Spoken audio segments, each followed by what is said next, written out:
Hello and welcome to the Villa Park podcast. It's me, Rich, and I'm here with Martin for a double dose of Villa Park podcast today. I released the Talking Tactics show with Gareth earlier this afternoon. So if anyone hasn't caught that yet, please do check that out. But we're here tonight live for our Villa Park pod season review.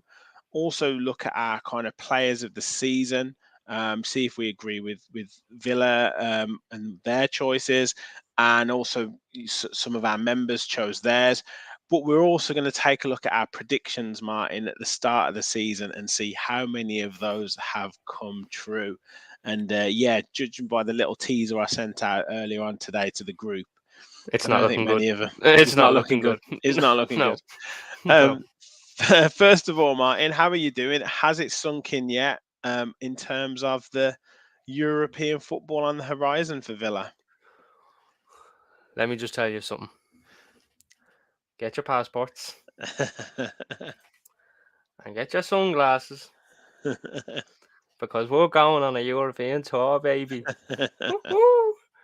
Oh, Yeah. over the moon. It still hasn't sunk in because I was in the pub with a few friends. Some of them were Spurs fans, some was for Villa, and then there was neutrals. So obviously, when Tottenham went 1-0 up, I was like, this is not the start I wanted. This is not the heart attack I need. And then after that, we were on cruise control. And when the final whistle went, I looked up to God, to Paul McGrath, I would say, and go, yes, it's here, European football. And I literally saved me work holidays for going on European away days. And I'm over the moon. I don't even care if it's Conference League. I don't care if it's Europa League. I don't care if it's Champions League. It's European away days. And I'm Yeah. just looking forward to it. It hasn't stuck in. It really hasn't stuck in at all. Yeah, it's fantastic. It is. It's brilliant, and yeah, I agree with you. Know, subject to getting through that playoff round, we get into the group stages. It'd be brilliant, and we've already talked about it. We've got the manager who can do it, and the kind of level it takes you as a club in terms of players that you might be able to get in and all that kind of stuff is just puts us on that next level. And with the likes of Mm. Juventus maybe being involved in the Conference League and Bruges and one or two others, it's fairly big tournament. So yeah, all to come, all to come. But as we go through the season review, it certainly didn't look like this end of the season would come if we rewind 10 months, Martin. So Mm. we're gonna go back right to the beginning. I've just got a couple of comments first. Kev, he's not on the show tonight, but he says it's going to be a good one. Sad he's missing it. Duncan's watching. Thanks to tuning in, Dunk. And as I've mentioned before, the support that we've had on the channel is phenomenal. We've passed the 1,500 subscriber mark. So if you haven't subscribed yet, please hit that subscribe button. If you are a subscriber, then make sure you hit that like button. And if you do want to become a member of the channel, such as Duncan, for just $1.99 a month, we've actually had people who've renewed their membership as well. This for the second month, which is brilliant. But just Lovely. $1.99 a month. Hit the join button, hit the dollar sign in the bottom of the chat, or click the link at the top that's pinned at the top of the chat and follow the instructions from there. So let's go back to the first game of the season, which was Aston Villa 2, Bournemouth 0. And the reason why I talk about the first game of the season, because I went back to some of our, I'm sad like this. I went back to one of our podcasts before when we made our Villa predictions, and it was after like the Ren pre-season friendly. And even on that pod, we were talking about maybe performances that weren't quite there, players that weren't quite firing, things that didn't seem quite right. And that Villa game against Bournemouth, obviously a team that's just come up all the feel good factor. It certainly transpired when they beat us 2-0 that things weren't quite right in the camp. No, and it was really, really poor. Like this was, and I felt Villa had a good pre-season, but you were right. At the same time, it just really felt like something's not right because obviously the captaincy was changed and Gerrard was coming out and saying even though he's captain, he's not guaranteed his game. Obviously, Mings being stripped and then dropped at the same time. Douglas Luiz was on the bench for the first game of the season. Exactly. And I looked at the team and I was like, stated it, I think Ollie Watkins was on the bench as well, actually, because the front three was Bailey, Ings, and Coutinho. Yeah. And I'm looking at the lineup going on the first day, thinking, oh, we'd be lucky to get a win, like lucky. And then Bournemouth go and beat us 2-0. And I don't mean like flukily bet us 2-0. I mean they controlled us all over the pitch. All we had was a high ball cross into the box against 6'5" defenders. Like what are you expecting? They're just gonna go, yeah, thank you, boom, gone every time, and they absolutely dominated us. And when the final whistle went, I was like, it looks like we might be in for a long season if this is the way we're going to be playing. Yeah, I 100% agree with you. And if hindsight's a wonderful thing, but if you look at it, you just said there, you know, Diego Carlos came into the side first game of the season. Obviously expecting that potentially to happen, but Hmm. Mings is dropped out of the team. The comments of Gerard after the game are very strange about he needs to knock on the door and tell me he's fit or tell me he's ready to play. Watkins was on the bench, which if you look at our predictions, we may be sided with that, but certainly, Ings coming in with a Coutinho and a Bailey just against a physical side in Bournemouth just didn't seem right. And like you say, No. Louise not in the side, and again Kamara coming in for his first start in the Premier League, it just seemed like disjointed, and it obviously transpired that way for us not to get the result. Michael's in the house. Hello, Michael. Great to have you on board. Um, and yeah, he just said there the first game confirmed our worst fears, and it just didn't seem right. And I know we got a result against Everton after that, um, albeit a 2-1 win, which obviously Diego Carlos got really badly injured. Then we went to Palace, and you were at that game, and we got absolutely battered 3-1.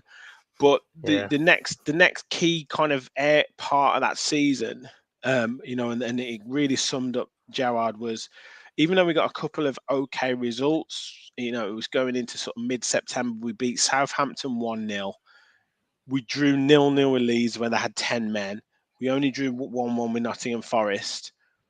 And it was just there where you're thinking, right, 7 to 9 points you got to get from there, but we got 5 points, and it was just dire. The football was absolutely dire.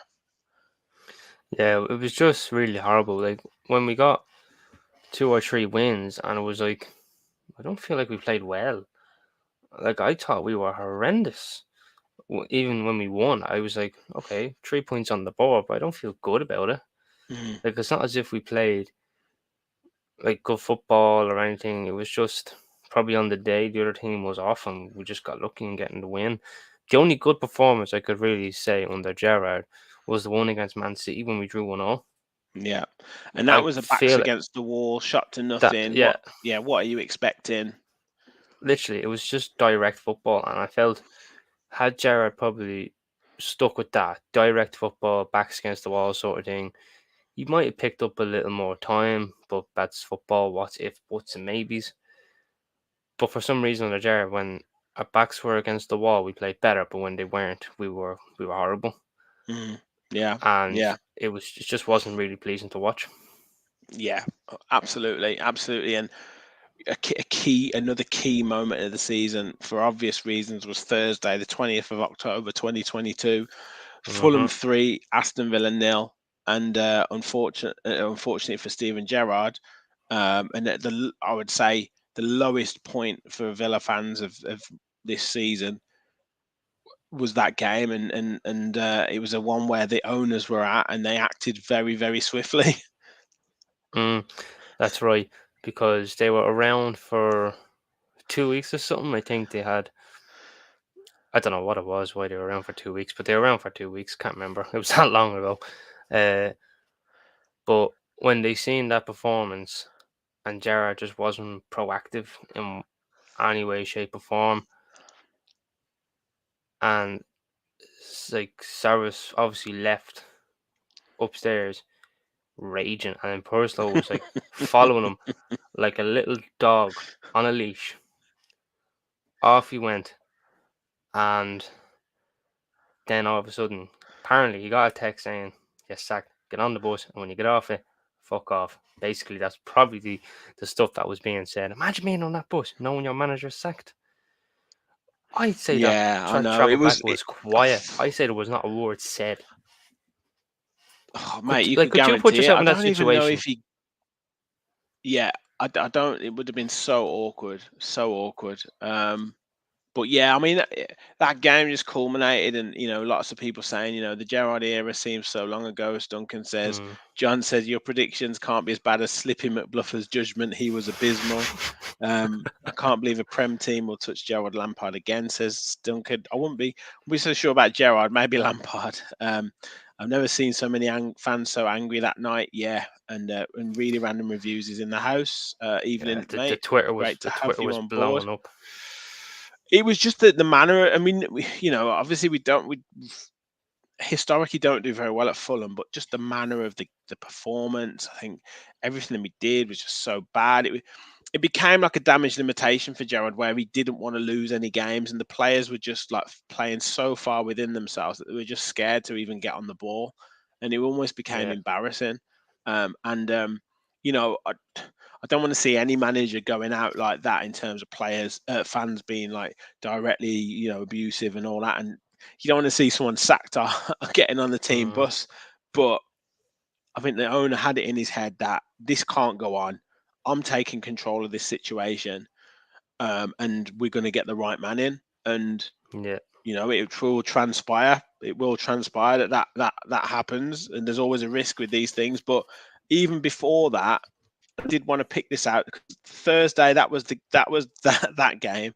We played Brentford on the Sunday. All of us thinking this is going to be a really tough game, and within 10 minutes, was it, or 12 minutes, we were 3-0 up. I mean, could you have thought of a bigger two fingers up to the old manager than than being 3-0 up inside 15 minutes? I didn't know what was going on. Like, obviously, with the stream being was behind, and my live score was going off like mad. I was thinking probably Man City were 3-0 up or something. And I'm like, it's saying Villa 3-0. I'm like, no. What? I'm not 3-0 up after 15 minutes. I'm like, I know, oh, I know. this is a Ings big two, middle finger. Bailey This one. was a big Yeah. middle finger. Oh, honestly, it was crazy. Like to beat Brentford as well, 4-0. A team that renowned for having a solid defense, generally done well at Villa Park. To beat them 4-0 just showed you how much Mm. the players had wanted the shackles off, and it was one of those that just, yeah, you just couldn't believe, it was just crazy. But yeah, Yeah.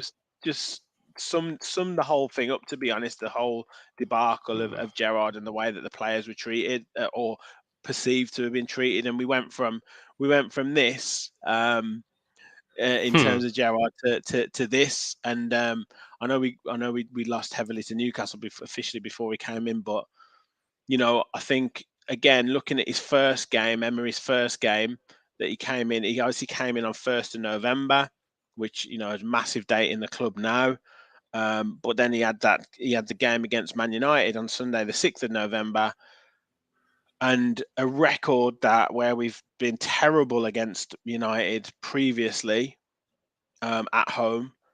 This was to become a theme for Unai Emery of beating records. We weren't to know that at the time, but to beat United 3-1, and for players to, I guess, pick up the tactics so quickly of what Emery wanted them to do was really encouraging.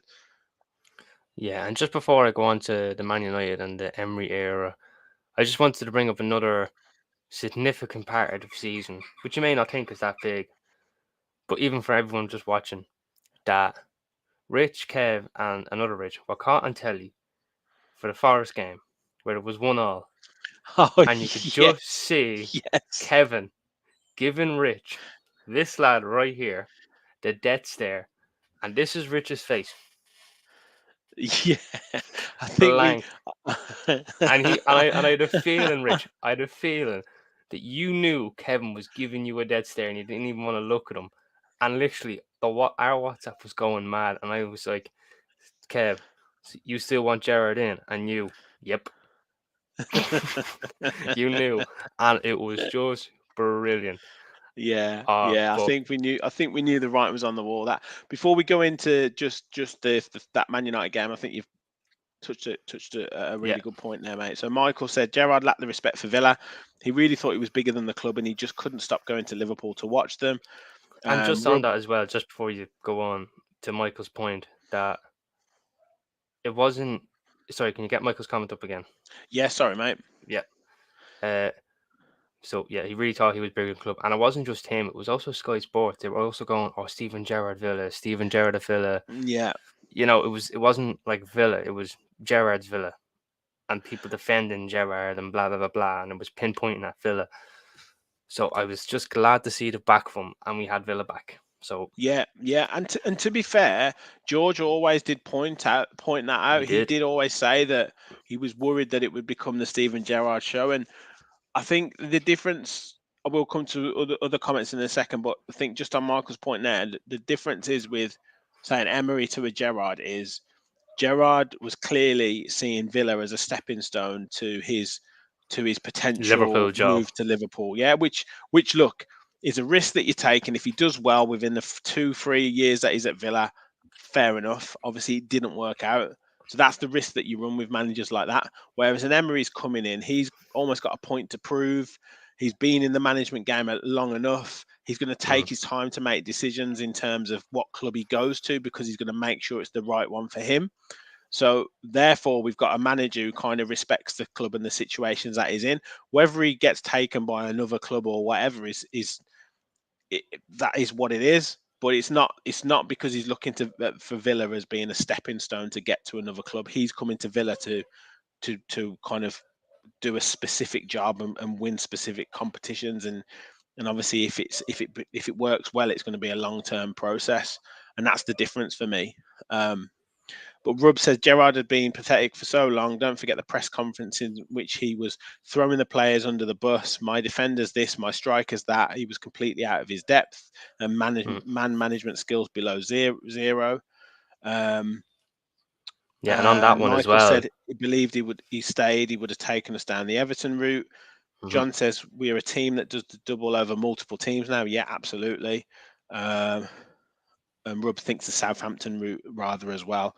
Ross says it's the negative vibe he gave out from his interview, saying players are not good enough, and he'll bring the players in that will. Um, and then he says only the sackings of Venglosh, says Duncan, and O'Leary were so universally agreed upon as Gerard. The sense of relief that day.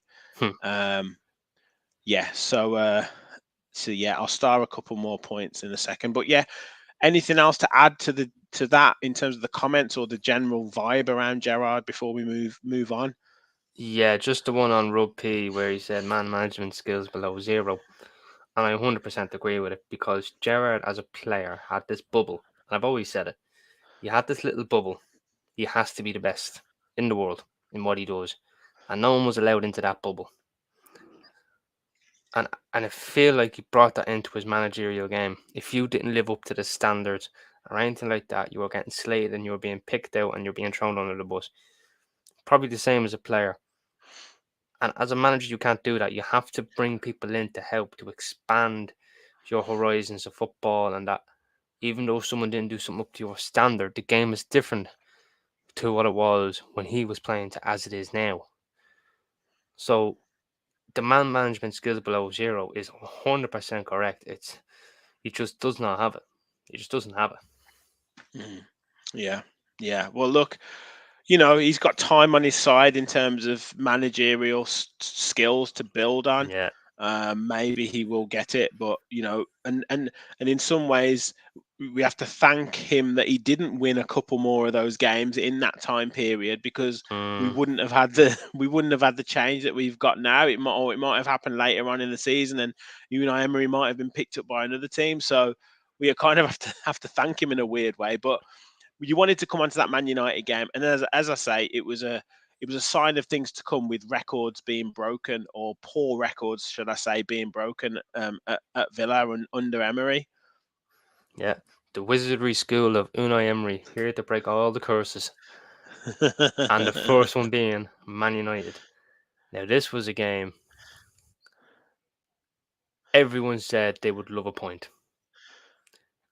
because obviously we hadn't beat Man United in Villa Park since 1996, if I'm correct. Mm, Yeah, in the league, but obviously we bet them in cups and everything else, but in the league specifically. And then we were 2-0 up after 20 minutes. Or no, yeah, it was right. Yeah, it's see that's how long the fucking feels because of the yeah, it World Cup. was. It was. It Uh, was. 2-0 up after 20 minutes, and I'm like, okay, this is good, but this going to be typical United where they go and win 3-2, right? So they got a goal just before half time, a jammy goal as well. And second half we started the exact same way we did in the fours and got that all important third goal. And then from there I was like, yeah, we've won this game because this was at a time where Man United away from home weren't particularly great. You know, losing like the 4-0 to Brentford, Brighton, getting smacked by Man City 6-3. So we got, I think, Man United at Villa Park at a perfect time because they weren't great Mm, away from home and they were losing to teams that could actually play football. And that was just unbelievable. I could only imagine the atmosphere of the place. It was just fantastic. yeah, yeah, just a great win. And like you say, I think it was 95, 96 season before we beat them, and that was a 3-1 scoreline. And yeah, Mm, it was obviously a sign of things to come, and it was very much. Players kind of specific tactics for specific games that we became used to, and looking at players, playing in different positions or changing up for how we were in different situations within games. And yeah, I mm, mean, won't go through every game, but obviously we beat Brighton 2-1. That was our first away win of the season. We then had the World Cup break. Came back and lost to Liverpool, but we beat Tottenham away from home, and then went on a really good run, like a decent run of we drew with Wolves, beat Leeds, and beat Southampton. mm. Then another key part of that season, and under Emery, was the three defeats in a row where we conceded. It was Mm. what 11 goals in 3 games. Now I point that out as a key period because, again, I don't think if we'd have had that period, I don't think we'd have gone on to the what will come next. But what do you think? What do you think Emery learnt most from that period, where it was obviously Villa 2, Leicester 4, Man City 3, Villa 1, Aston Villa 2, Arsenal 4? I think that was a period of, because let's not forget, this was after the January transfer window when we only really seen one signing. Mm, And then it was nearly like a mass exodus of players leaving on loan and permanent deals. And I felt that when we lost those 3 games in a row, I was like, this is why we need the squad depth. This is why. Uh, whoa, what? Go back to that comment. let me I've pressed that by accident, but let's just go. Let's just rewind. I'll check Yeah, sources. But yeah, yeah, yeah. So just continue. yeah, the show must go on. Uh, so and I was like, this is why we need squad depth. And I think what Emery learned in this time that you know we were probably a bit leggy because after the World Cup in January, it was nearly a game every 2 or 3 days. So it was almost like that was the Christmas period. Mm. And coming up against the likes of when we lost to Arsenal, Leicester, and who else did we lose to? Man City. Man City. Man City, you could forgive. Arsenal, you could forgive because they were both going for the title at the time. But I felt like we should have got a point against Arsenal. But then there's the Leicester game, and I think that was just a capitulation altogether. Yeah, It was just yeah, one of those days that nothing went right for us for a while, and I think that period of the 3 weeks in game, nothing was just going right for us, and it was just really horrible. And I remember people, my mates were saying to me, and just people were saying on Twitter and everything about Villa that the new manager bounce is finished now, and Villa's going to go back yeah, to yeah. going down to the bottom half and staying down there and watch just sack another manager, go spend millions again, and then the rest is history, as they would say. I agree, mate, and I think I totally agree with you. But I think also what he learnt was, and I think that's a key point you made there about it was almost our kind of, because we had that World Cup break, but it was Mm, almost like the kind of, that was just rehearsal. Then we had a couple of decent, okay results when we came back, but those three matches were like where the Emery system was being put under pressure. He could have folded. He could have said, right, we'll go back to basics, but he kept at it. We made all those mistakes, and Duncan said like the 4-2 Leicester match, the only bad one get under Emery, and that's where we made those four really big mistakes. It wasn't that mm. they were miles better than us. It was just we made mistakes, and obviously we played really well in that Arsenal game in particular. They just got us in the last minute, and it was. But what it kind of showed to the players was, if you follow what I'm doing, if you follow what I'm saying, you'll get results. If you veer off what I'm saying, that's when it'll start to mess up. And also, like a couple of the things he called out, Martinez didn't he, for going forward in the last minute. You know, he kind of, there was tweaks that he made to how long he'd keep hold of the ball or what type of passes he'd make. And then after that, you kind of saw the gradual improvement of results. So I think that was a key time for Villa in terms of, yes, it was three defeats on the bounce and it was quite a few goals conceded. But if you look at after that, in Mm. terms of the lack of goals that we conceded, it was just like night and day. But you kind of almost had to go through that period to to get the other results after it, if you know what I mean. Yeah, because if you stick to your guts, stick to your plans, and stick to what you believe in, you're gonna get bad results because it's not gonna work straight away.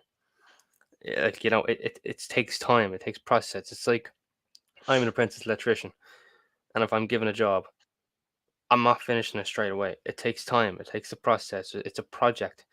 So when you start it, yeah, you might get some poor achievements here and there, but you have to think of the bigger picture, the end result, and the end result obviously proved to be Yeah, unbelievable. yeah, yeah. Few comments coming in. Thank you for everyone's comments. Please, as I said, I've just quickly flashed up there, but I wanted to get to the comments. Please hit the like button if you haven't already. If you dropped into the chat, and if you're new to the channel, just please do hit that subscribe button. We're well over 1,500 now, on the way to 1,600. So yeah, please do hit that like and subscribe button. Asensio confirmed it was Hector Messias, but I think he's only got like 500 followers on Twitter, so I don't think he's a Ah, I know credible that source, page. unfortunately, Sharik. Yeah, Um, that's as useful as Jared keeping his job at Aston Villa. Rachel's in the house. Evening, Rachel. Thank you for joining. Yeah, as I said, Dunk said the 4-2 was really the only bad one. Adams in the There house was says, another one. yeah, there was the Wolves one. Yeah, I think we experimented, tried to be a more open and attacking team, and it failed. He, as in Unai, being a good coach, adapted. We changed after those defeats.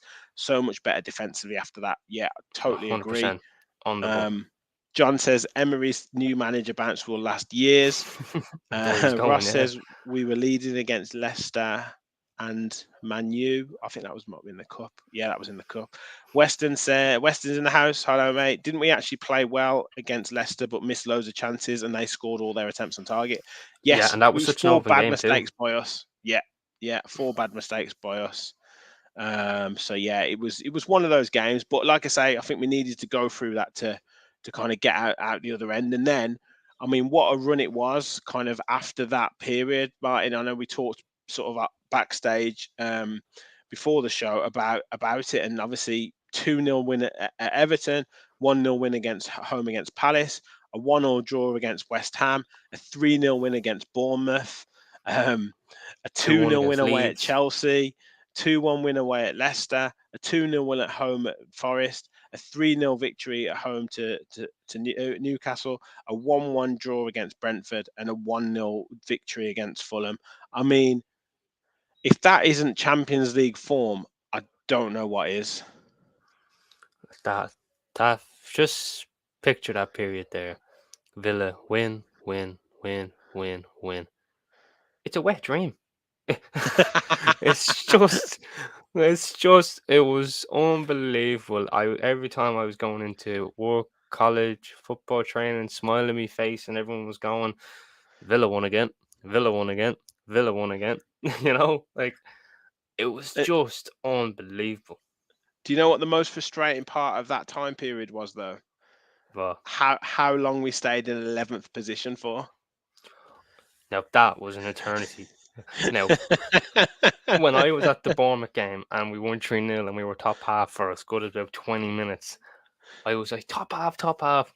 As soon as Chelsea game kicked off, back to 11th. And we were like, mm-hmm, yep. It was just, it was an eternity. I was like, are we ever going to get out of 11th?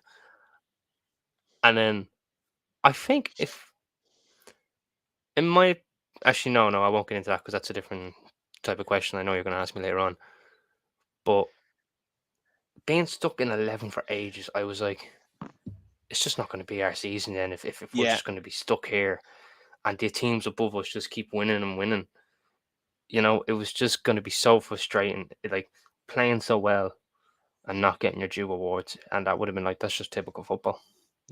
yeah. I mean, Weston does make a good point. We stayed in 11th, but we were pulling in those teams above us. So, yeah, that was definitely the case. But it just felt like it was, we win, and we're 11th. We win, we're 11th. And as you said, then so that I mean that run was just incredible. And the other thing that sticks out there is clean sheet against Fulham, clean sheet against Newcastle, clean sheet against Forest, clean sheet against Chelsea, clean sheet against Everton, clean sheet against Palace, clean sheet against Bournemouth. So Adam was bang on with that defensive solidity. Is I know Watkins was getting all the goals and had a brilliant goal scoring run, but it was that defensive solidity that got us that really got us those results because it was how much it's what all teams are built on. Like I don't care. Like obviously the team score all the goals and strikers like get all the headlines, but you've got to have a good foundation to build off, and Mm. that's exactly what we had. Sir Alex Ferguson said it. It's probably one of the best quotes in football. Attacks will win you games, but defense wins you league titles and get you high up the table. And Yeah, that ultimately is true. yeah, absolutely. So yes, we had a couple of disappointing results after that. 1-0 defeats to Man United and Wolves. Again, I do think that they kind of led us to those final points of the season where we, you are always going to get a couple of dodgy results, but I think the tightness of those games and the way that they were set up in terms of they could have gone either way, um, obviously led us to the key last three games of the season, and it obviously Tottenham at home, Liverpool away, and Brighton at home. And to be Mm. fair, when we did our running, you couldn't have asked for a tougher three games. Well, in some ways it was great because they're with the teams that are like fighting those same positions with us. But on another hand, like I said there, you can't ask for three tougher games, can you? No, I'd argue two tough games Yeah. But at the, because at the time, it's at no the time, disrespect to Spurs, but they were just falling down the cliff. mm, mm, I think we got Spurs perfectly. So the two tough games were being Liverpool because they were chasing the Champions League, and at the time Brighton because depending how their games had went, we were probably going to be nailed on for a potential place in the Europa League. yeah, yeah, yeah. Agreed. But and we did our final three. And to be fair to us, I think we all said we'd get at least 7 points out of those three games. So I think we We were just all didn't know where. confident. Yeah, we didn't know where. We didn't kind of know how Brighton were going to do in their games as well. I think we Mm. had Brighton maybe dropping a few more points than they did. And obviously, the final day of the season, we came into it knowing that we needed the win, which was great. It was in our hands, but we certainly we needed that win, mate. We needed that win because obviously Tottenham and Brentford both get the victories. Yeah, I mean that was mad. Like, who would have thought? Like, obviously, a lot of people had it down as Tottenham to probably draw or lose, Brentford to lose, and then us to win or draw, just to better their results.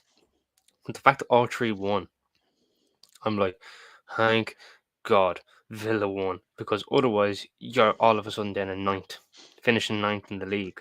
I know that would have been a real body blow.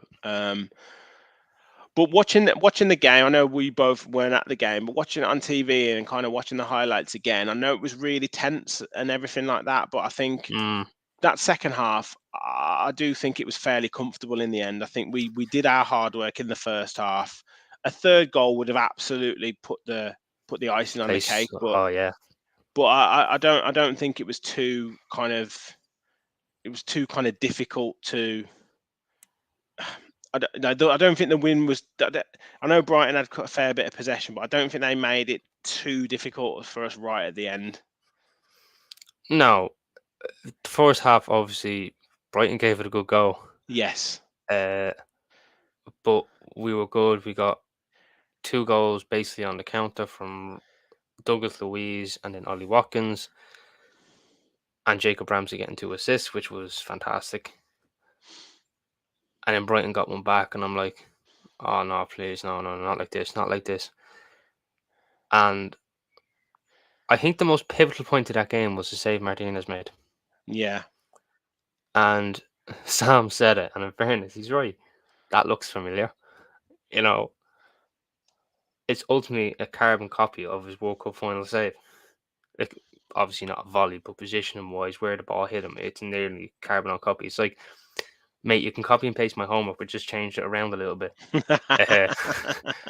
Uh, so, and when he made that save, I was like, right, now I know I'm winning the game. Now I know Villa is winning this game, because not only are the lads on the outfield are up for it, Emi Martinez is up for it. And then in the second half, when Ramsey missed the golden chance, I was like, this would be typical for Brighton to Yeah. go and snatch a goal, wouldn't it? It would just be typical at that moment. But I was still quite calm, still quite reserved. And when the final whistle went, the heart just dropped. Everything was calm, it was quiet, and all I could hear was the Conference League music, planes, airport, the sound of music all coming through different cultures, and the sip of local beer in the area. And there it is. Look at that. That is just beautiful. And I cannot wait for it all. Yeah. Fantastic summing up there, and what a season in the end. A few comments. I think reverting to kind of the time when we lost a few games. Ross said he was trying to be too aggressive at home, trying to get the fans buzzing. That's why we were better away from home in that transitional period. Adam says we're forever in 11th behind Hmm. Chelsea, and then we finished 17 points ahead of them. You've got to love it. Yeah, I mean, How just the much way was the it? league worked out was crazy. Michael, I've starred your point. Duncan had mentioned, I think, that we were reminiscent of time under the two big runs. Uh, it's like big runs. Gerrard and Gregory eras returned, and then Taylor as well when we should have won the league. So, let's hope we have the successful times that they had, but for longer. And Adam says, yeah, Brighton were on the beach second half. We played a very professional performance to see it out. So yeah, I mean, just a fantastic end to the season, and yeah, Michael had the Jazz all week. Yeah, and That's what I was hearing, it was Michael. I very was hearing the calm. jazz. Yeah, very The calm. jazz. We yeah, exactly. But yeah, yeah, just a fantastic end to the season. A couple of questions before we go into our players of the season and our predictions and how they went. More, and you guys can get involved in the comments as well with this. Um, Best performance of the season. This is what I was going to say, but I was waiting for you to ask me. I feel our best performance was 2-0 Chelsea away. The reason I say that was the magnitude of the game for us to get into the top half. And it ultimately led to us going on a fantastic run and climbing ourselves up the table. We were sitting at fifth in 1 point, Mm, basically just behind Champions League places. To me, that game was the best performance this season in terms of us actually breaking into that top half and ultimately getting a European place in the long run. That to me is the best performance. I know a lot of people will be saying Newcastle and everything else, but to me, just in terms of the magnitude of the game, to get us into that top half, that pivotal point of going on a fantastic run, 2-0 away to Chelsea for me is the best performance. that's fair, mate. That's very fair. Duncan, yeah, says Newcastle at home. Michael says Newcastle at home. Rub said Newcastle as well. Adam says, as someone that works for a company that deals with Thursday night football, I'm so thankful that I finally get to see Villa on those nights. Finally gets to talk about Villa on Thursdays at work. Um, well, that's the thing. We're in Europe. Tom says Newcastle at home. Um, I'm trying to think. I'm trying to think of like a different game, but um, I I agree mean, with you does with Man United the first Unai Emery game no, because in I terms of think like in terms yeah. of getting a first win against Man United in the league? No, it was a good performance, but I think it has to be that Newcastle game, to be honest, because it was such a build up, and obviously there's that kind of little bit of a rivalry. They obviously beat us as well. They blew us away 4-0 at their place, and Yeah, we owed them a smacking. Yeah, we knew that they had a good side, and they were strong, and we were kind of worried that the physicality would take over, but to blow them away that and it was a 3-0 absolute battering. I mean, it was just phenomenal, and I do think that took a bit out of the players. That performance took a little bit out of them, to be honest. But yeah, we're a I've bit got to leggy say after. that I think honourable mentions to the 4-0 against Brentford, because obviously that was a massive turnaround from the debacle at Fulham, and Brentford are a good side as proven. They've beaten Man City away from home. They've had some great results. Um, and I actually think Sunday's performance against Brighton was excellent. I Yeah, know say Brighton did drop off a bit in the second half, but the pressure on that game was really high. And yeah, I'm pretty sure the players would have known that. Spurs took the lead after 2 minutes, or they would have felt it. They'd have felt the tension in the crowd. And then to be 2-1 up with like 5 minutes to go, knowing that if a goal goes in against you, you've got no time to get it back. I do think that would have played a part. So I think special mentions to kind of those two performances. Away from home, I think yeah, you bang on with the Chelsea one. I think the other games may be expected to win, but I think away from home, the Tottenham win was great, but I think we were pretty functional away from home, and we won games that we kind of shut mm. teams down. We weren't kind of devastating, or it wasn't like the Arsenal performance in lockdown, or one or two the Leeds performance, dare I say, under Gerrard, where Yeah. we They battered weren't them like 3-0. one-offs here or there. Yeah, No, yeah, yeah, yeah. So Weston says he loved the Spurs away game. Michael said there was a lot of disrespectful words on the Villa from Newcastle. Yeah, I don't think we're going to let those guys forget about that. To be honest with you, no. John says United at home was our best performance. Adam says Newcastle or when we beat Spurs 2-0. And I could see Duncan some here different says, answers other than, yeah, with all due yeah, respect, to Newcastle, because I was nearly full on convinced that was probably going to be the one that was going to be dominating the comments. But obviously, there's a few different answers. Spurs, Man United. I've gone with Chelsea. You've stuck to Newcastle, probably because you live over there. You're a bit biased, aren't you? yeah. But like I say, I love that Brentford game as well. Like I know it Yeah, wasn't under Emery, but just the turnaround to be 3-0 up inside 14 minutes was just crazy. that's you couldn't have given a bigger middle finger if you tried Yeah. to Stephen Gerrard. You really couldn't. Yeah, yeah. Right. Okay. So Alan's in the house. Nice to have you on board, mate. Great to have you Marielle, on board. Oh yeah, and John says in terms of seeing just how unified our squad is, Leicester away and the love for Traore. it's a Where's good Kev? shout actually. He's on That's holiday, Alan. He's on holiday. We've had to let him have a he's in holiday. Croatia. He's doing a European tour himself at the minute. He's Yeah, he's learning just different he's just languages just to scouting get out us a some head start. areas. Yeah, Yeah, yeah. he's just getting us a head start. That's all. Um, so I've got to come to it. And again, you guys in the chat, let us know your comments. Worst performance of the season. This is not in the league, but the worst performance from Villa was Stevenage at home. That's a big one. Yeah, I Like think as well. I think that has to go. That was so disappointing, wasn't it? So disappointing. And I know there was like a we few could, changes yeah, go on. made, but go on, you go. It was your choice. Yeah, like we could not have asked for an easier fixture if we tried. We couldn't. At that time, we really couldn't. At the time, obviously, we couldn't have asked. And I understood we were playing fringe players, squad rotation, all that. You're playing against a League Two team. But even if you're a fringe player for Aston Villa, you should still be going out to smack Stevenage. It doesn't matter if you're a fringe Premier League player or, fair enough, you might play one or two academy players. But even at that, you should still go out to beat League Two team at home. But it was just, we went 1-0 up, and I was like, all right, yeah, fair enough, but we should have been 2 or 3 away. We passed it around, get the balls in behind, just punish them early. And the second half, we Mm. just capitulated, like utterly capitulated. And it was like, really, this is the 7th year now in a row we're going out in the FA Cup third round, and it's the Stevenage. Like, all due respect to Stevenage, I thought it was really good for them, beating a team well above them in terms of league size, and they ultimately then went to the next round and lost to Stoke. So think Mm. about the run we could have went on in the FA Cup had we been in Stevenage. You know, but then again, would we bet Brighton in the FA Cup? You never know. So like that to me was the worst performance from Villa. It wasn't in the league. It's a season review, so therefore the FA Cup, Carabao Cups, they all come into question. Yeah, For yeah, me, yeah.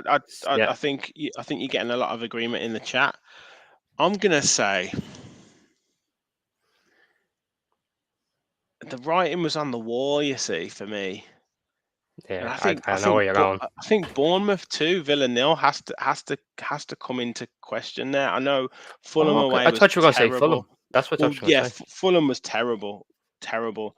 Newcastle away was really bad, but I think we got kind of blown away for like a 10-minute spell, and there was kind of mitigating circumstances with that game. But to be so tepid against Bournemouth, it might be it might be tinged with the fact that I travelled down from Newcastle to Bournemouth and like on a 2-day trip, and yeah, for 12 hours travel for Yeah, that. in that circumstance, stick to that one. Yeah, yeah, yeah, yeah. But I just thought we were so lifeless. We didn't have it. I don't think we really had any shots on target.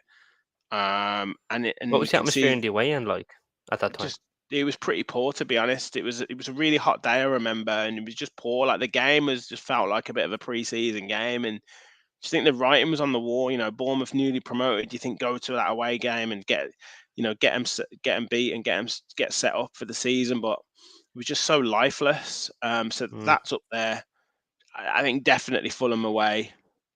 And I think even though we won, I think that Southampton at home game where we won 1-0, I think that was such a bad game and bad performance. And then Like, Everton at home wasn't a great one either. yeah, it was just so bad. When you think back at it and you think how well the players are playing now, you think we scrapped to that win against Southampton, but it's probably the worst game of football I think I can imagine. Um, Yeah, Tom in the chat says Fulham away. Michael saying Fulham. Rachel saying Fulham. Adam says definitely Stevenage. Alan's asking, are we going on a tour? of Hopefully, course. hopefully we're on a European tour. Why Rub just says Alan? Why do you nil. think I've got the passport out? The Yeah. gold dust. Rob saying Leeds, sorry, 0-0 against a 10-man Leeds. We showed nothing. It was so boring, pathetic. Alan says, yeah, Leeds, 10 men. Emery thing, Villa says it's no surprise some fringe players were shipped out the door very soon after that Stevenage defeat. I think that sums up what you said perfectly there, Martin, about the Stevenage. Mm. Duncan said we could have won the League Cup bar Olsen at Old Trafford. Um, Everything Villa again says Palace away was very clear. SG had to go. Sarko's in the house says Fulham was the worst game without question. They stopped playing. John says our worst performance was against Fulham, but the end result was Emery, so it's weirdly my favourite outcome from a game. And then Duncan agrees with me, saying he'd say the opening match was the worst of the season.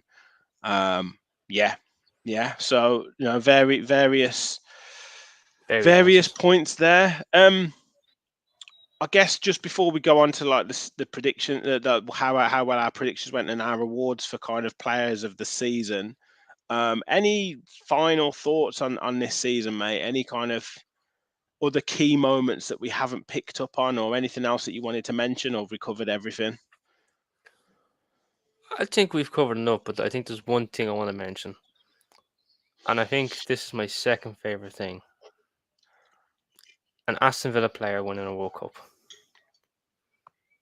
Yeah, brilliant point. Emi Martinez winning a World Cup, and it wasn't like Argentina won it and it was like Messi that stole the show. Everyone's talking about Emi Martinez saving in the last minute and Argentina to go and win on penalties. And Lionel Messi even said, the GOAT of football now, everybody, mind you. And if you've not heard this, I don't know what rock you've been living under.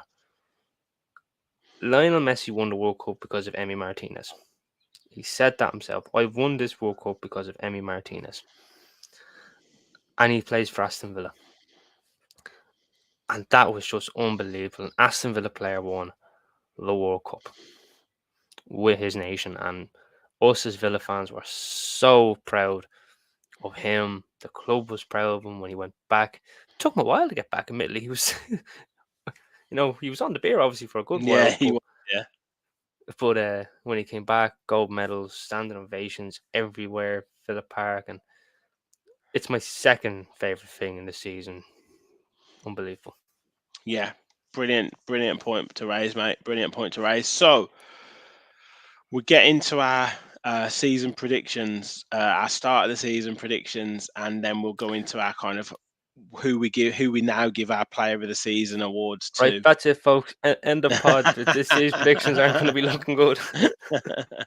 And then any comments that you guys have got, I've started a few for later on, just for some conversation pieces. Guys, please do hit that like button and hit that subscribe button if you haven't yet. As I say, we're on the road to 1600, so that'd be Mm, great if we could get that very soon. The growth has been yeah. amazing on this channel. Actually, I looked at when I watched our season predictions, our Villa season predictions. We were aiming for 150 subscribers. So we hadn't hit 150 at that point. That was just before the season started. We're now And I over think, we're now over 1500. yeah, and I think that video as well only had 160 something views. Yeah, So like yeah, now that there's nearly a good chunk of that watching now, yeah, yeah, yeah, right? yeah, And then whoever watches yeah, later, yeah, if you go back and watch it, if you don't want any spoilers, but if you want to watch it now, viewers' discretion is advised. yeah. Okay, I don't think I could put it better myself. Yeah. Yeah. Okay. So the five kind of awards that we had were Player of the Season, Young Player of the Season, Top Goal Scorer, Surprise Package, and Flop of the Season. Where are we starting? Okay. Where are we starting? I think let's start at top scorer. Okay. Okay. We So shall be this nailed was on here, this was a hopefully. fairly standard one. So top scorer. Um, Kev went for Danny Ings. Mm. George went for Danny Ings. I went for Danny Ings, and you and Sam went for Ollie Watkins. So Wait, tick there. hang on. Yeah. I remember I went for Ollie Watkins, but Sam, who slates Watkins every single day of the week, went for Ollie Watkins to be top goal scorer. He did. But I'll caveat that in a second. There's a few points Oh, there. Yeah. Um, so yeah, it yeah. What have we got? Actually, let me just go through a couple of moments as well. So John says, I think there's one thing, and that is the fact that our fringe players stepped up. Then Dunk had a couple of great games for us. mm, As Adam said, the most engaging, entertaining video channel out there. Let's keep it going. Absolutely, mate. Thank you so much for that. That's an amazing comment from you. cheers, Adam. I'll star the players of the season. Best things from Tom says it was Mings and Watkins not going to the World Cup, spent time under Unai Emery. Sarko says Southampton at home was one of the worst games he's ever seen. It was at the point where I thought, is the travel worth it anymore? Two worst Mm, sides in the PL. And again, Michael, I've starred that. We'll definitely mention the Villa women's side 100%. So yeah, top scorer. I think that was a fairly standard one. mm. One or two other players slightly got a mention, whether Bailey could have been in there or whatever. But again, we didn't have a great deal of players to choose from. Young player of the season. Young player of the season. So Oh, okay. this was a strange one because I think it's difficult because at kind of pre-season, a lot of the young players are getting used.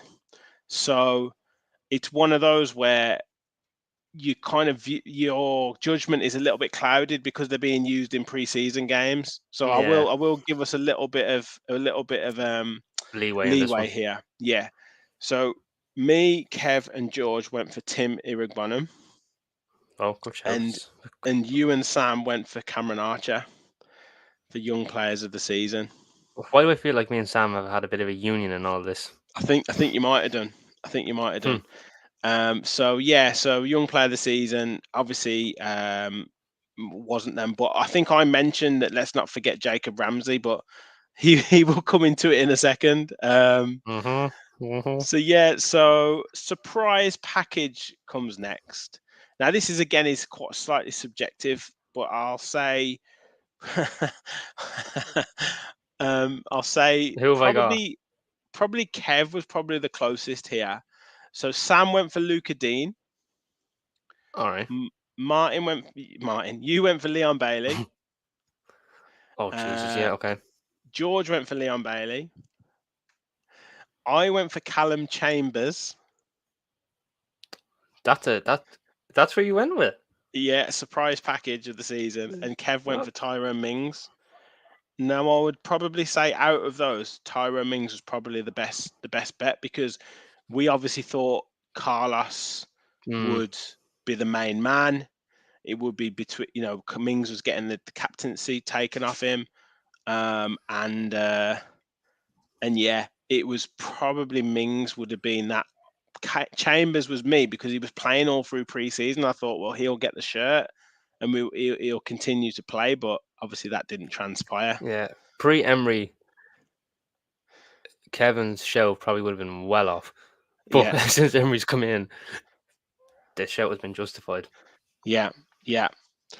Um, I will ask you kind of who you think now, like from this. So we will come to that. Yeah. So player of the season. Um, Kev, George, Sam, and myself went for Diego Carlos, and you went for Matty Cash. Oh yeah. I remember that now, yeah. Yeah. So, I mean, Carlos is If one of I'd those. He probably was be the such a big closest there. signing. Yeah. I'd be the closest there because Carlos was away for ages and Matty Cash was Well, had yeah, a few good games. yeah. Yeah, but I don't think he was that close. I think probably No. Carlos was probably close to not playing. Yeah. Um, and then the flop of the season. Now this Leave me to last on this one, will you? this is hilarious. So I went for Philip Coutinho. Yeah. I think that redeemed myself. George went for John McGinn.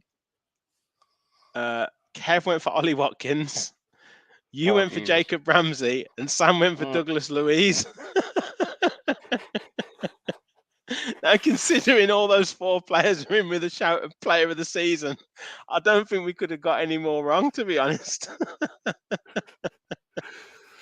And you know what? I forgot who I picked. I was probably thinking I probably went with Lucadinho, or did I go with Bailey, or did I go with? And now I'm looking at this surprise package. I went with Leon Bailey. Surprisingly, he was shit. Oh, go figure. Uh, but Jacob Ramsey, I've been absolutely blown away here because, Yeah, and I'm going to justify my thing now as to why I called him a flop. The reason I thought he was going to flop because we've seen players have the first year, but they phase into the team and they've done well. And that second year is more or less their breakout season where they get a couple of goals and a couple of assists. And then you normally see a third year of a dip this is what you where, said. This is what you said. This yeah, is this is what I pretty much said. word for word what you said. Yeah, because I remember it vividly now that I said it. That, you see them dip a bit and then they come back stronger. But he's ultimately gone on to be Academy winner in the Premier League, Villa's Young Player of the Year. And now that I've remembered this and I'm going, well, at least it's not worse than Rory Jennings' Haaland show. Yeah. That forever is the worst howler out there. Yeah. Okay, so I've got loads of comments coming in. So I will go through each of them. Michael says, "Oh dear." Adam says, "Never asking this pod for the lottery numbers with those No, predictions." don't. And then Rachel, bit more lenient to us. I think Villa players and fans are very different from pre-season compared to now. So yeah, we'll take that. But yeah, I think before I go through the comments,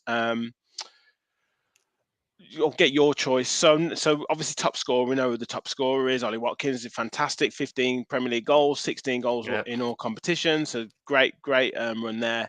Um, who gets your surprise package of the season then? Which is a good one. Mm,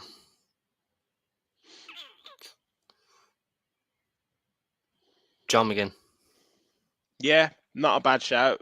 Not a bad shout at all because yeah, I guess without putting words in your mouth, I guess it was like coming from having the captaincy, having the weight of that captaincy on his shoulders, not really finishing off the season too well the season before, not necessarily too well to be playing where at the level he is now is just Mm, incredible, isn't it? yeah, I was torn between him and Ezri Konza. Yeah, I was going to I think mention Ezri, Konza. I think Yeah, Konza's been fairly solid, but I'm gonna go. I went with McGinn. I tipped it. yeah, yeah. Um, under the radar player who's done really well. My surprise package would probably be Ashley Young. Yeah, when I you did. think I, about it, actually, I when he came on against Man City and done really well and kicked on, yeah, I just didn't expect him to play as many games as he has this you season. could you could say then Um, Donker when he had a few good games. yeah. So look, there's a couple of people that come through. John says Moreno was surprise package for him. Um, Hmm. obviously coming in a little bit later on in the season, but yeah, absolutely hit the ground running, which is phenomenal. Um, who who gets your young player of the season? I guess I don't really need to go more into detail with that one. Yeah, my flop gets it. He can have it. Yeah, and who gets the flop of the season now? Then having had the full season.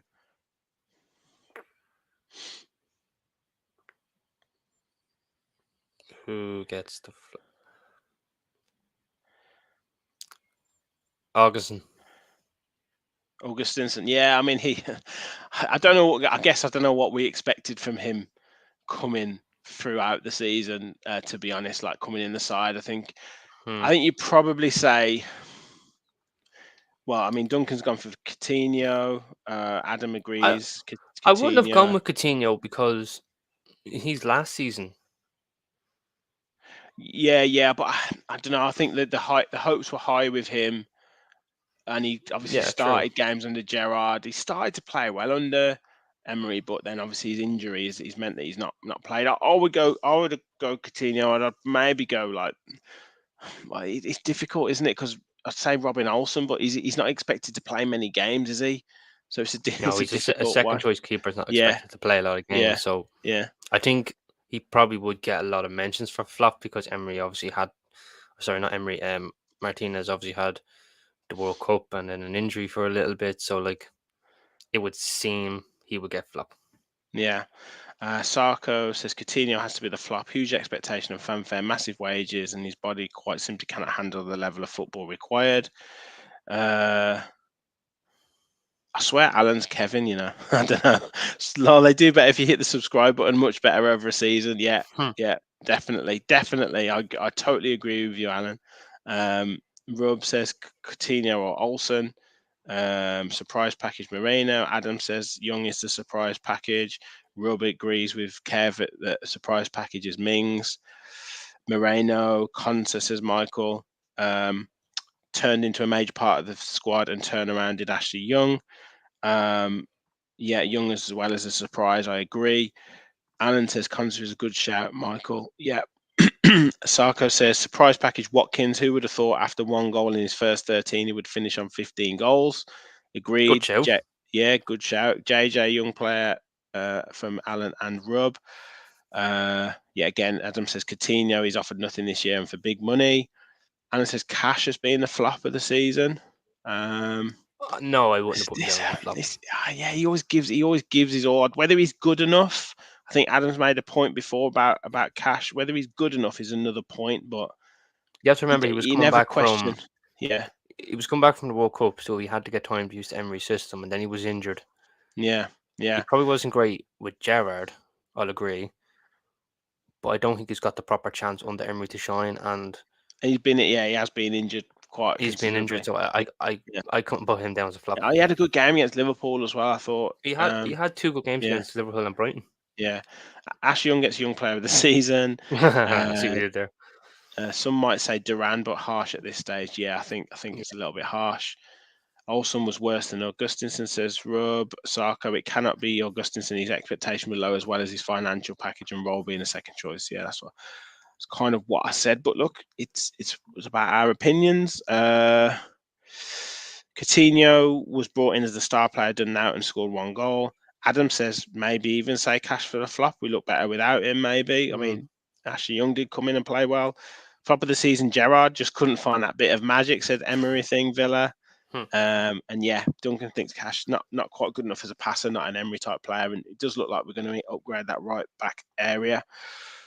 So player of the season, mate, and obviously Douglas Luiz won the supporters player and the players player. We asked our members for their choices of who they thought their player of the season was, and the results from that were Watkins didn't get any votes. Ashley Young got 9%. No other players didn't get any votes either. Tyrone Mings in second place with 36% of the vote, and Douglas Luiz with 55% of the vote. Where are you going to go for in terms of your player of the season? Douglas Luiz, I think he's been our best player this year. Even when he was with Gerard, he looked like the only one that wanted to play, that wanted to do a bit of football. And then I felt probably it would have been Kamara had he not been injured for so long. Mm. But I'm not taking that away from Douglas Luiz. That he has been fantastic. He's been unbelievable. Basically, our best centre midfielder on the pitch. And some people probably would have said, "Oh, Kamara's making him look good." When Kamara's got injured, now all of a sudden, maybe Luiz makes Kamara look good. Yeah. I don't think I could disagree. I think I would have probably just gone for Tyrone Mings, just purely the story of him getting the captaincy taken off him, which it ironically actually made him. But you could say made him better, like took the pressure off him, made him concentrate on his own game. He played well against. He played well when, despite being in a poor side under Gerard, and then he's improved beyond beyond his own probably imagination under Emery. Like his passing's much better, the way he's Mm, defending's much better. He's a real. Obviously, his leadership wasn't taken, like wasn't ever questioned, but that kind of leadership ability in terms of that Liverpool away game, he's just winning everything. So yeah, yeah, Louise has been brilliant, and again, like the story, obviously disappointing last season and in and out of games, whereas this season, like consistently performing. So yeah, um, I would have just plumped for Mings, but special mention to Louise, and you've obviously gone for Louise, which is great. I think Emi Martinez has done really well. McGinn has got better as the season's gone on. Same for Ramsey.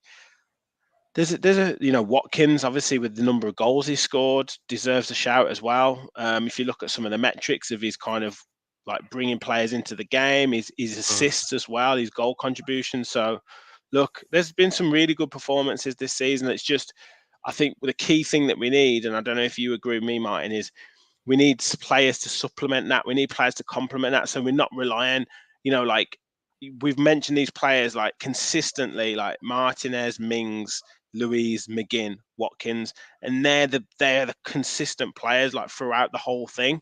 Kamara, like you say, would have been there, but he gets injured quite a bit. Buendier's so much in and out. Bailey's so in and out. Ramsey can be in and out. We need more consistency or more players to kind of complement those inconsistent players to be kind of rotated. yeah, 100%. And you know, and hopefully this summer Emery brings in some players. Obviously, some mad names are being thrown out there, like obviously, but we'll mention that for a different pod. I don't want to be getting everyone's hopes up. But you're right. We need more players now that have not just top league quality experience, but European football now experience as well, because we're gonna have that European football. So we're gonna need. If you told me we're gonna finish seventh, I'd ask for about maybe 6, 7 to enable the squad depth to cope with the league and the European Cup. Now, had we got 8, I would have said maybe 3 and 4 to get to the European places. But I would now say we probably need about 6, 7 players to be able to cope with the league and Europa Conference League. Yeah, yeah. Duncan's asking for Denzel Dumfries at right back, but I don't see that one happening. Sarka's saying he's playing the Champions League final next week. But you look, stranger things have happened. We'll recruit It's true. someone smarter with a smaller fee like Moreno. I've been seeing a lot of links to free transfers. Yeah, well, look, we'll see what happens. Dream Villains in the house. Evening, how are you? Yeah, we're good, mate. Very, very well. Thank you for We're joining all us. dreaming of Europe. Not that like button as well, Dream. Emery's thing Villa says got to be Emi Martinez, pulled off another massive save again Sunday, which seems to be just expected now. Yeah, he's been great. He's a versatile player and exciting. I agree. I think this is Dumfries, but I don't see it. I think our budget will go towards forward players. Adam says if Watkins wasn't so poor for the first half of the season, I'd say him for player of the season. Yeah, Saka said Louise Mings McGinn for me because of consistency throughout the season.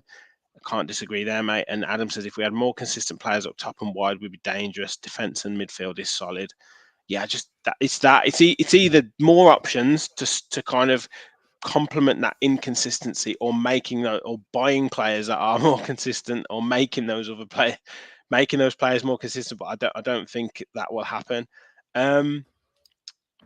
So Adam did mention a comment, and I just wanted to come to you with this. The one thing he didn't like about the season is we've seen no youth played.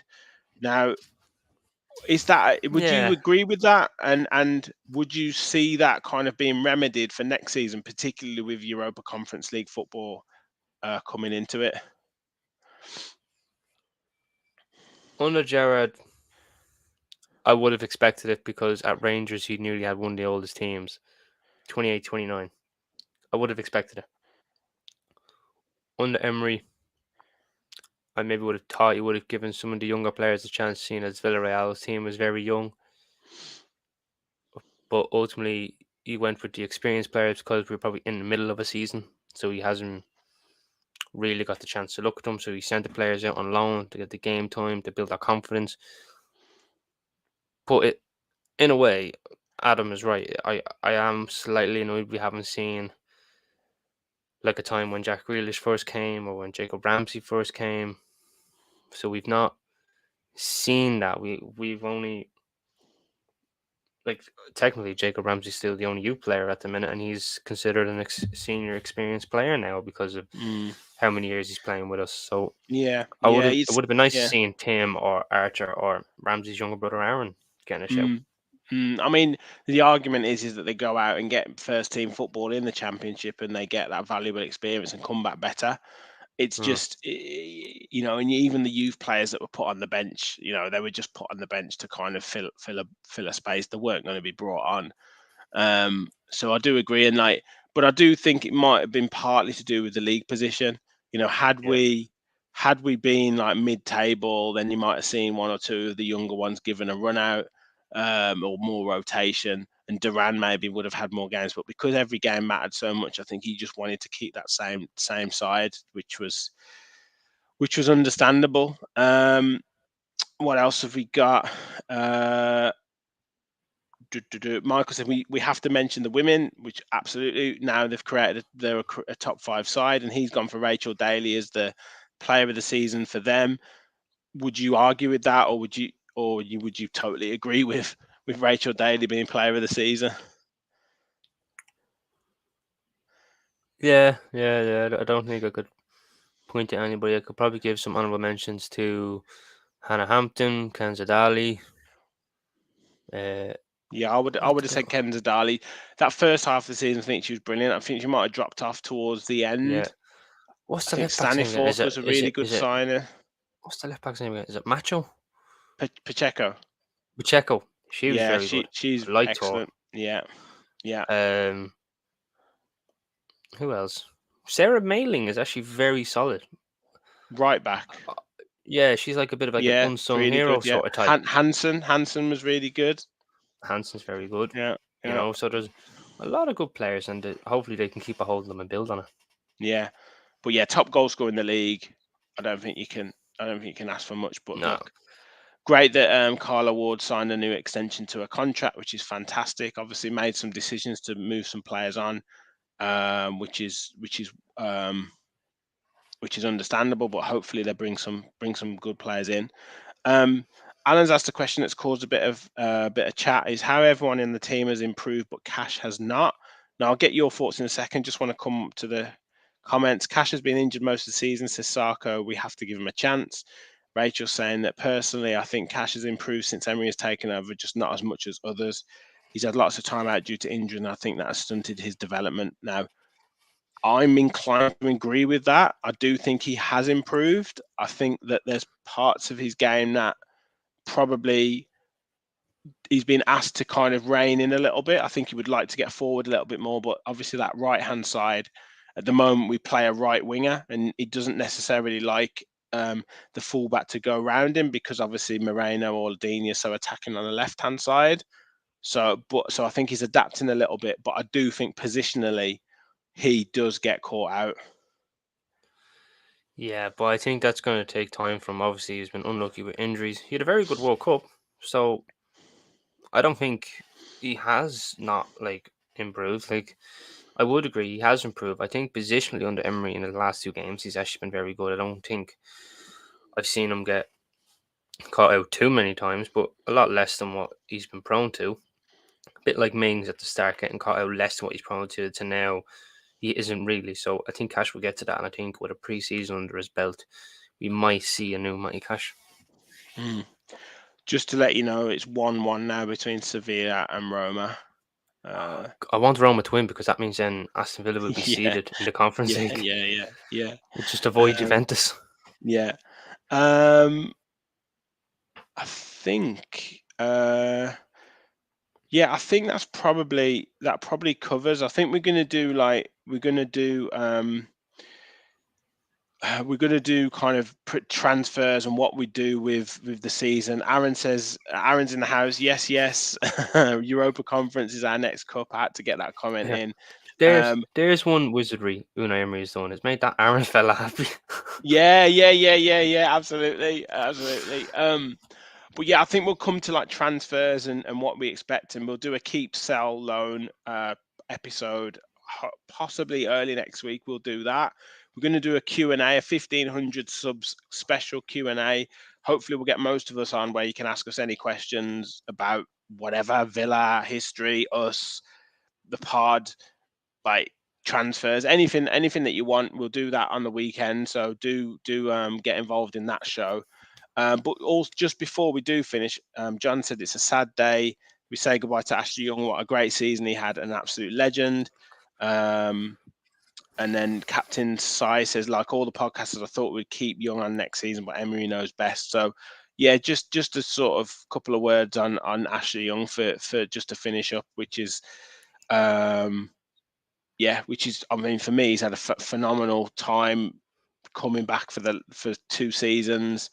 Didn't expect him to play this many games. A vital part of the dressing room, experienced player. You know, performed. I think there was that run of games where he played against Harvey Barnes. I can't remember, like just ridiculous wingers.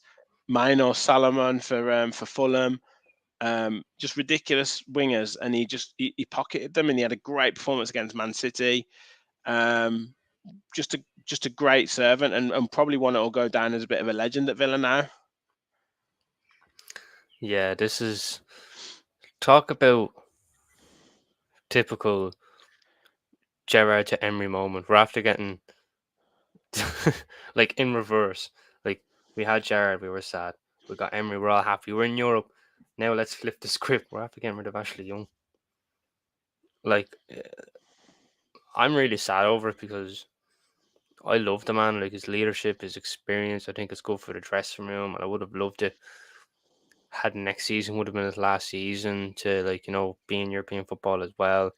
Probably would have been a lot limited game time, but just to have in the dressing room for leadership for the young players, and I think That would have been fantastic, and I'm really sad of. But at the same time, I kind of see why we got rid of him, because it's been very vocal that Emery wants a right back, and it's unfortunately easier to get rid of Young because his contract's expiring. Matty Cash is still contracted.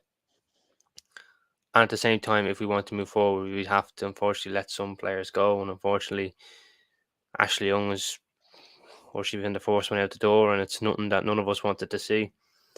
But Yeah. we just have to trust Unai Emery's words and his vision for Aston Villa. Yeah, I totally agree. Rob says it's a puzzling decision and the way it was communicated. Yeah, a little bit. Weston said he had a good game against Leeds, that winger, which is Nanto, as Rob says there.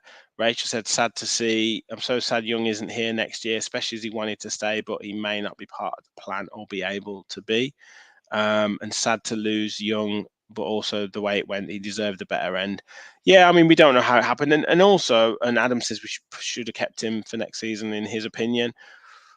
Who knows? Who knows? He could come back as a, I don't know. Hopefully, he might come back in some coaching capacity in the future. But yeah, I mean, brilliant player. Obviously, in his earlier spell, and just a great person in the dressing room by all accounts. So yeah, I wish Ashley Young all the best, and been a great servant to the club. And big wages, as Sarko said there. So yeah, got to trust Emery. Absolutely trust Emery. And we said on the last pod, if he whatever he wants to do, we'll be in full support of it, because he absolutely deserves it. Michael says he just wanted to say thank you for this podcast and all the work you do to produce it. Absolutely, mate. Thank you so much for that. You guys make the show, as I keep saying. The comments. And we'll only be bigger next year when we have the European podcasts now. Exactly. I'm just going to annoy the wife even more by doing even more of these shows. So yeah, you'll have to put up with us even more. But Martin, I wonder if that's a compliment to the wife. Yeah, probably. Yeah. Adamski, hi mate. You joined when we're just finishing, man. You joined when we're just finishing. Adamski, catch up. But Martin, it's been an absolute pleasure tonight just to review the season. Thank you very much for your wonderful comments. Thank you for everyone for joining in the chat. It's been really good to reflect on the season, and hopefully bigger and better things to come next season, as we keep saying we are in Europe. We'll be back on the weekend for a Q&A, special Q&A, so tune in for that. Hit the like button, hit the subscribe button, and as always, please remember, we all follow the Villa. Thanks everyone.